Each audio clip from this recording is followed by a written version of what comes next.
bit nervy at the end, but generally speaking, you must have been pretty pleased with how you managed it. Actually, the goal was fairly against the run of play, considering you were 2-0 at the time. Yeah, I think it was 92 minutes, and I think we started really well, which was with the challenge for the players.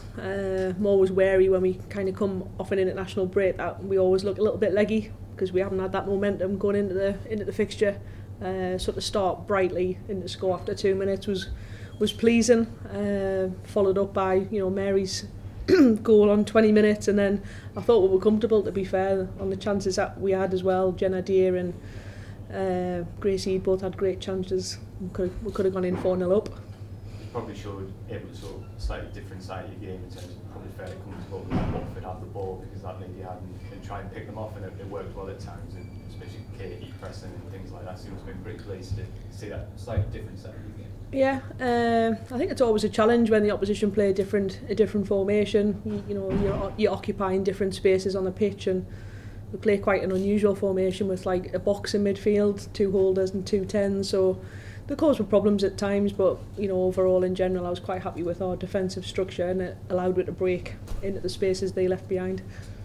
5 games, 12 points must be. I don't know what you expected at the start of the season, but it's a huge boost, isn't it, to get that level of points? Yeah, absolutely. It's a great start, and the word I keep using to the players is be consistent. They've set the bar. They know what it takes to win. They know how it feels, and they have to feel like that every week now. They step on the pitch, and we try and get as many points as we can early doors on the board. 2 summer signings obviously scored at the weekend, and while the core of the team is still sort of young players brought through, that summer recruitment really has made a huge difference to the side. Yeah, I think it's evident for everyone to see the quality that we now have on the pitch, and Tash is fantastic in the air. I think it goes unknown. Not many people know about it, and it's pleasing because that's a set piece that we've practiced here at the back post. I think Mary's, although it trickled in the goal, it was a great finish in terms of she's got the first contact and then kind of guided it into the corner before it's even touched the floor. So the technique was very good to put it in the net. Are we seeing the benefits of the model you moved to in the summer at the moment, in terms of you've got these young players who manage to get professional, and you've also been able to bring in these players from outside the local region as well, who've added something to it? Yeah, definitely. I think being able to offer full-time football just allows you to compete better in the division. We have more control over the players. They're in here eating the right foods, and we have the opportunity to spend more time with them, to review their clips and give them extra training sessions. They get better recovery, which is a real bonus, and they're doing the job for it at the minute. Birmingham obviously had a fairly poor start of the season, but I think everyone expected them to be right up there this year, and the win at Southampton probably is more a reflection of the threat they've got as a team. You expect it to be a tough one? Yeah, I think they're all tough games, and we have to prepare properly, and again a slightly different formation to what we played at the weekend on a big pitch at St Andrews. We go there in good spirits, and we got a great result there last year as well. And it'll have its challenges, but we've got to concentrate on ourselves and make sure we pick up points.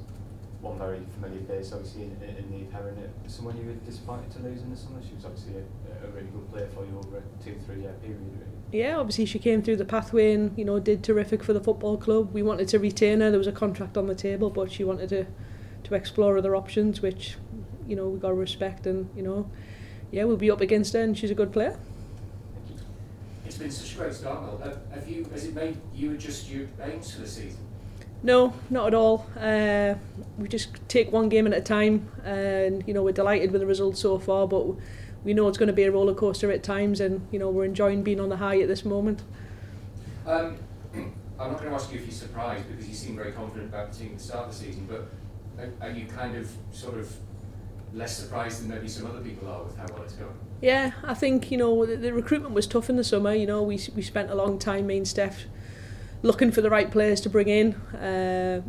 Some we knew very well, some we didn't. We had to do a lot of research to make sure that they're the right people to bring to the football club. We know what kind of qualities they possess, and it was all about can they gel quickly. And I thought we had a relatively positive pre-season.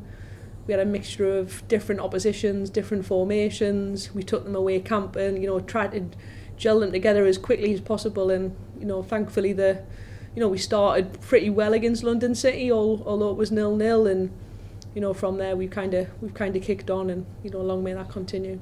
So from what you're saying, it's almost like the personal relationships as much as the football relationships. Yeah, I think that's important. I think you've got to be a team on and off the pitch, and you know, if you're good friends with each other, you know, you're going to work harder for each other, and you know that togetherness in the group is really important and something that we've worked hard on. Is there anything that you think's changed, Mel, from last year to this that has led to this good start? I know we're early days here, but do you think there's any big change in the setup or anything that's led to what's happening this season? I think just moving to a more professional model, you know, in terms of a squad full of part-time footballers to a squad that's majority are full-time. Yeah, we still carrying a few part-time players, but it's a huge difference in mainly the recovery side. You know, we're travelling away and they're off on the Monday, and then we come back in, you know, they're back in today, they're having their food and they're now when we start again at 1:30 today, ready for Birmingham. So just the whole professionalism that they're now kind of involved in is certainly helping their performances. And obviously historically Sunderland's one of the biggest women's football clubs that have been in England. Do you think we could get back to a point where Sunderland are in the top 5 again? 5 games in, I know. Yeah, it's a bit early to say that, but you know, we've, like I said right at the beginning, the consistency is important, and that's the challenge for the players. If they are consistent, they're going to be higher up than what we were last season, which is where we want to be.